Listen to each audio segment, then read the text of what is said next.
Hello.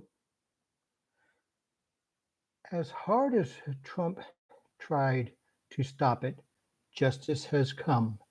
Beginning this week, Trump has not one but four in case in front of the justice to decide his fate. This will begin with opening arguments where Alvin Bragg will present to the so-called hush money case. What it really is about is how Trump worked with the National Enquirer and the KGB, or whatever Putski calls it, whatever it evolved into when he took Russia over to influence not only the 2016 election, but a whole lot more. On the same day Trump's 180 million, that is $1 million bond hearing, that is put in quotes because there is question how much money Trump has pledged in order to appeal the case. That is just Monday. On Tuesday, Trump has a hearing on his compliance of the gag order. Then on Thursday, the Supreme Court will hold public hearings on Trump's presidential immunity claim. This is just a synopsis. Here are the details. Let me take this chronologically. At 0930 sharp, Atlantic Standard Daily Time, East Coast time, will begin opening arguments in a case where Michael Cohen has already been convicted and served his sentence for what Trump ordered him to do.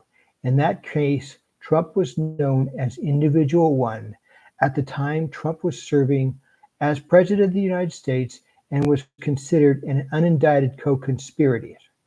Although we spent last week in jury selection, at this time opening arguments and possibly one witness, presumed to be David Pecker, who ran the National Enquirer, is opening arguments that the real case against Trump will be outlined and presented to the jury. There is a misnomer that this court is about paying off a porn star and a Playboy model to remain silent about their affairs. But the real case is summed up in the concept of catch and kill, where David Pecker / the National Enquirer buys the story for exclusive use, but the story is deliberately not printed and the women are now subject to a signed exclusive agreement to remain silent. Although the term hush money is valid, it is still part of Trump's tabloid media presence, which he weaponized tabloid media journalism not only to silence people like Stormy Daniels, but also to influence people like Lindsey Graham and Kevin McCarthy, among many others who mysteriously have publicly changed course shortly after criticizing Trump. There is also the possibility that Putski has played a role in this. The ties back to the Soviet KGB days, the network remains, but the ties remain strong. It has also expanded out to Deutsche Bank, but that is certainly beyond the scope of this trial. But it is worth serious consideration that both Trump and the National Enquirer have worked with the KGB and the Russian intelligence agencies they evolved into. It is not enough. Part of the case is in the records on how the porn star and Playboy playmates were paid. Part of this case is also about how the payments were made out and evaded taxes. It is important to repeat Michael Cohen has been convicted and served his sentence for the crime. What is more important than any testimony is that Michael Cohen can give are the records that have been revealed that corroborate the crimes, starting Monday, April 22nd, 2024 at 9:30 East Coast time. Opening arguments will begin. It is a given that jurors will pay attention. Hopefully the rest of us can learn something as the noise of Trump's media machine is countered. At the same time, in another New York courtroom, the validity of Trump's bond to allow Trump to appeal and delay the possible seizure of Trump Tower, Mar-a-Lago, and Bedminster, as well as many other Trump assets properties. What will be considered is the validity of the bond Trump presented to the state of New York. It was not underwritten by a licensed New York bond writer, but a Californian entity with ties to people who have played a role in financing Trump's business ventures in the past. There is also the possibility that this bond does not provide for any payment in the case of an appeal going against Trump. There is also the question of if the money exists, much less where it is held. Although there is a possibility that the bond could be invalidated and both the appeal is canceled, along with the state of New York putting a lien on Trump Tower, Mar-a-Lago, and Bedminster, among other assets, more likely Trump will be given another week to get a bond. It is more unclear than ever if Trump could get the bond, but it is another delay, but that is next week. By the time that is settled, Trump has another hearing on Tuesday to determine if he have violated the gag order. Hint, he did. Although it is clear that the judge in this case has done more than anyone in checking Trump's abuse of the legal system, it is easy to become cynical that Trump can be restrained from further violation of the gag order. While it is clear that anyone else in history would have had their gag reflexes tested at Rikers Island, Trump will use the appeal to claim he is the victim, and Fox will echo this to MAGA.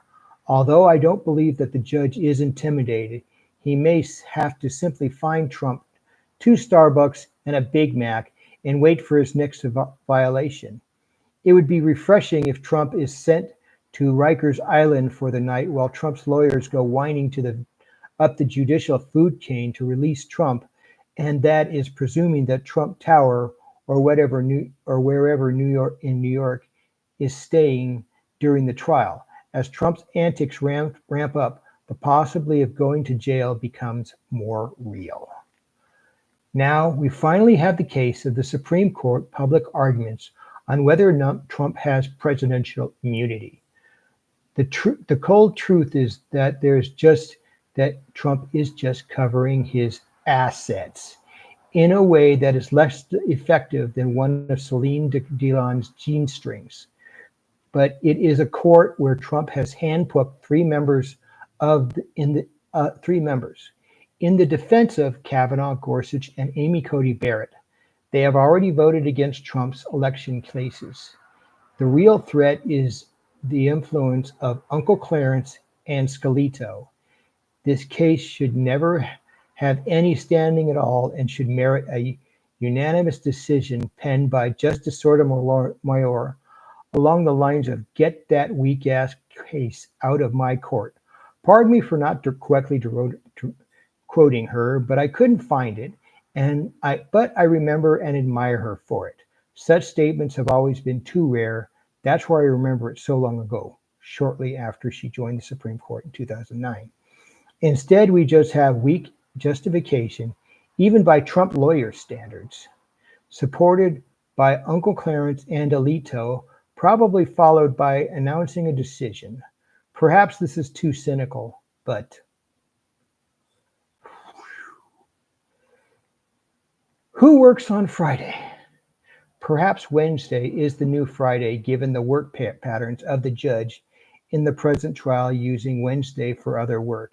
In defense of our legal system, that's a lot. So much that Trump will not legally be allowed to attend the 2 cases outside of his present trial.